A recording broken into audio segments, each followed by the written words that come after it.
ভারী বর্ষণে বিপর্যস্ত চট্টগ্রাম, কক্সবাজার সহ পার্বত্য জেলাগুলো। জলাবদ্ধতার কারণে তলিয়েছে জেলাগুলোর নিম্নাঞ্চল। পাহাড়ে ঝুঁকিপূর্ণ বসবাসকারীদের নিরাপদ স্থানে সরিয়ে নিতে তৎপর রয়েছে প্রশাসন। এই বিষয়ে আরও বিস্তারিত আমরা জানার চেষ্টা করব। রাঙামাটি থেকে আমাদের সঙ্গে যুক্ত হবেন মিশু মল্লিক, তারপরেই আমরা হবিগঞ্জেও যুক্ত হব। আব্দুর রৌফ আমাদের সঙ্গে যুক্ত হবেন সেখান থেকে। শুরুতেই রাঙামাটিতে মিশুর সঙ্গে কথা বলতে চাই। মিশু, ভারী বর্ষণে জনজীবনে যে বিপর্যয় নেমে এসছে সে সম্পর্কে বিস্তারিত জানান। আসলে অনেকদিন টানা আজকে পঞ্চম দিনের মতো রাঙামাটিতে ভারী বর্ষণ, টানা বর্ষণ চলমান রয়েছে। কিন্তু আসার কথা হচ্ছে ঠিক কিছুক্ষণ আগেই, প্রায় 2-3 মিনিট আগে থেকেই বৃষ্টিটা আসলে হঠাৎ করে একেবারে বন্ধ হয়ে গেছে এবং বন্ধ হয়ে কিছুটা হালকা কিছুটা রোদের দেখা পাওয়া যাচ্ছে। আসলে এই বৃষ্টিপাতের ফলে, টানা বৃষ্টিপাতের ফলে রাঙামাটিতে তো পাহাড় ধসের ঘটনা ঘটেছে, ছোট বড় অনেকগুলো পাহাড় ধস ঘটেছে। পাশাপাশি সবচেয়ে বেশি যেখানে ক্ষতিগ্রস্ত হয়েছে সেটা হচ্ছে রাঙামাটির বাঘাইছড়ি উপজেলা। রাঙামাটির বাঘাইছড়ি উপজেলায় কাঁচালং নদী রয়েছে। পাহাড়ি ঢলের কারণে কাঁচালং নদীর পানি বৃদ্ধি পেয়ে বাঘাইছড়ি উপজেলার যে নির্মাঞ্চল রয়েছে সেই নির্মাঞ্চল প্লাবিত হয়েছে।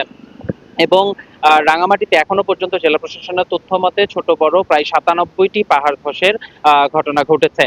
তবে এতে কোনো হতাহতের হয়নি, কেউ মারা যায়নি। অল্প কিছুক্ষণ আগে রাঙামাটি সাতছড়িতে রাঙামাটি চট্টগ্রাম যে সড়ক রয়েছে সেই সড়কের উপর পাহাড়ের মাটি ধসে পড়ে কিছুক্ষণের জন্য যান চলাচল বন্ধ ছিল। রাঙামাটি সড়ক বিভাগের পক্ষ থেকে সেই মাটি সরানোর কাজ শুরু হয়েছিল এবং সেটি এখন শেষের পথে। আমরা কথা বলেছিলাম রাঙামাটি সড়ক বিভাগের নির্বাহী প্রকৌশলীর সাথে, তিনি বলছেন আর অল্প কিছুক্ষণের মধ্যেই যান চলাচল স্বাভাবিক হয়ে আসবে। বাঘাইছড়ি উপজেলার কথা যদি বলতে চাই, রাঙামাটির বাঘাইছড়ি উপজেলায় এখনো পর্যন্ত 16টি আশ্রয় কেন্দ্র খোলা হয়েছে এবং এই 16টি আশ্রয় কেন্দ্রে প্রায় 3248 জন মানুষ এখনো পর্যন্ত আশ্রয় গ্রহণ করেছেন, যেটি আসলে আজ সকালেও 2000-এর নিচে ছিল। সেটি এখন 3000 পার হয়ে গেছে এবং রাঙামাটিতে সকল জেলা মিলে রাঙামাটির পুরো জেলায় 4166 জন মানুষ আশ্রয় কেন্দ্রে আশ্রয় গ্রহণ করেছেন। আবহাওয়ার কিছুটা উন্নতি আমরা দেখতে পাচ্ছি, তবে আবহাওয়ার যদি আবারও অবনতি ঘটে এবং কাঁচালং নদীর পানি বৃদ্ধি পেয়ে বাঘাইছড়ির নির্মাঞ্চল আরো প্লাবিত হওয়ার একটা আশঙ্কা করছে সেখানকার স্থানীয় বাসিন্দারা। তো রাঙামাটি থেকে আসলে এই ছিল আমার কাছে বন্যা পরিস্থিতির সর্বশেষ। মিশু, আপনাকে অসংখ্য ধন্যবাদ। আমরা হবিগঞ্জে যুক্ত হচ্ছে এই পর্যায়ে। আব্দুর রৌফ আমাদের সঙ্গে যুক্ত আছেন। রৌফ, যদি একটু জানাতেন, অব্যাহত যে ভারী বর্ষণ এবং উজানের ঢলে নদ নদীর পানিও হবিগঞ্জে বাড়ছে, এতে এখন পরিস্থিতি কেমন দেখছেন, কি তথ্য আছে আপনার কাছে? পারদিন, আপনি জানেন যে ভারী বর্ষণ এবং উজালের ঢলের কারণে হবিগঞ্জের নদ নদীগুলো রয়েছে প্রায় সবগুলো নদ নদীর পানি আসলে বৃদ্ধি পেয়েছে।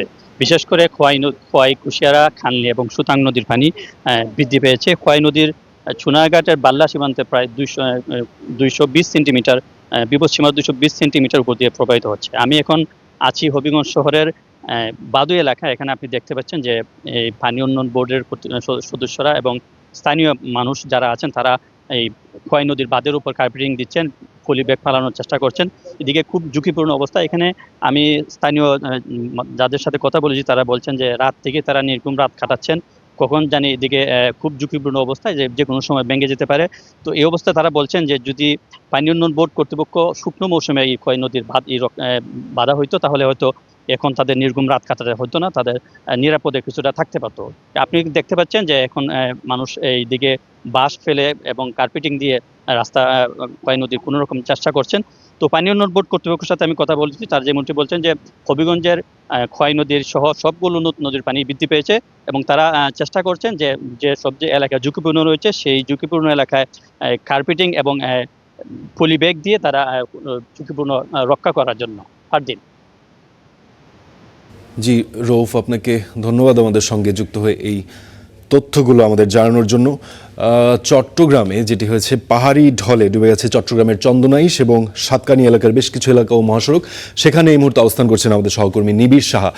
নিবিড়, যদি নিশ্চয়ই আমাকে শুনতে পেয়ে থাকেন, আমাদের একটু জানাবেন সেখানে কি ধরনের পরিস্থিতি আপনি দেখতে পাচ্ছেন। গত কয়েকদিন ধরেই চট্টগ্রামে বেশ ভয়াবহ জলাবদ্ধতা আমরা খবরে দেখতে পাচ্ছি। ফারদিন, আমি এখন দাঁড়িয়ে আছি চট্টগ্রাম কক্সবাজার মহাসড়কের চন্দনাইশ এলাকায় এবং আমার পেছনে যেটি দেখছেন সেটি কিন্তু একটি মহাসড়কের যেটি চট্টগ্রাম কক্সবাজার মহাসড়ক এবং গতকাল রাত থেকেই কিন্তু ভারী বর্ষণ এবং পাহাড়ি ঢলের কারণে কিন্তু এই মহাসড়কের বেশ খানিকটা অংশ জুড়ে, অর্থাৎ এই চন্দনাইশ এলাকায় বেশ খানিকটা অংশ জুড়ে কিন্তু আমরা দেখছি যে মহাসড়কে পানি জমে গেছে, যার কারণে কিন্তু এই যে যানবাহনের যে ধীরগতি, বিশেষ করে নিচু যে যানবাহনগুলো রয়েছে, ব্যক্তিগত গাড়ি সহ অন্যান্য যে নিচু গাড়িগুলো রয়েছে, সেগুলো কিন্তু আসলে এখান দিয়ে যাওয়ার পথে কিন্তু ভোগান্তির শিকার হচ্ছে। এবং কিছুক্ষণ আগেও পর্যন্ত কিন্তু স্থানীয়রা যেমনটি বলছিলেন যে গতকাল রাতে মহাসড়কে আরও বেশি পানি জমেছিল, তবে আজকে সময় যাওয়ার সঙ্গে সঙ্গে কিন্তু আসলে এই পানিটা খানিকটা কমে। এবং কিছুক্ষণ আগে পর্যন্ত এইখানে আমরা দেখেছি যে রোদ ছিল, তবে হঠাৎ করে কিন্তু আবারও বৃষ্টি শুরু হয়েছে। এবং স্থানীয়রাও কিন্তু এখন আশঙ্কা করছেন যে যেহেতু যতটুকু পানি কমেছিল গতকাল রাত থেকে, সেই পানি আরও খানিকটা বাড়বে এমন আশঙ্কা করছেন। একটু আপনাদের সাথে কথা বলতে চাই যে গতকাল রাতে আসলে কি পরিমাণ পানি ছিল এখানে? কালকে একটু পানি বেশি ছিল, এখন একটু কমছে। আচ্ছা, এই যে এখন আবার বৃষ্টি শুরু হলো। এখন বৃষ্টি শুরু হচ্ছে, এখন আবার পানি বাড়বে। আচ্ছা, জি, এখানে কতগুলো পয়েন্টে এরকম পানি জমেছে? এখন এক পয়েন্ট আছে, আর ওইদিকে এক পয়েন্ট আছে, 2 পয়েন্ট। আর ওইখানে 1 পয়েন্ট ছিল, 3 পয়েন্ট ছিল, এখন 1 পয়েন্টে চলতেছে না পানি, 2 পয়েন্টে চলতেছে। একটু কথা বলতেছি, আপনারা যারা এই রাস্তা ব্যবহার করেন তারা আসলে ভোগান্তির শিকার হচ্ছেন কিনা? হ্যাঁ হ্যাঁ, ভোগান্তির শিকার হচ্ছে, তো যাতায়াতের কষ্ট হচ্ছে মানুষের, তারপরে গাড়ি যাওয়া কষ্ট হচ্ছে, রাস্তাঘাট ভেঙে যাচ্ছে এই বৃষ্টির কারণে। যেমনটি শুনছিলাম যে এই মহাসড়ক ব্যবহারকারীরা যারা রয়েছেন তারা কিন্তু ব্যক্তিগত গাড়ি থেকে শুরু করে গণপরিবহন, পাশাপাশি স্থানীয় যারা রয়েছেন তারাও কিন্তু ভোগান্তির মধ্যে পড়েছেন। এবং তারাও কিন্তু আসলে এখন আশঙ্কা করছেন যেহেতু আবারও বৃষ্টি শুরু হলো, সেই ক্ষেত্রে পানি আবারও বাড়তে পারে এই মহাসড়কের ওপরে, তো এই আশঙ্কা কিন্তু তারা করছেন। তো সব কিছু মিলিয়েই ছিল আমার কাছে থাকা সবশেষ খবর।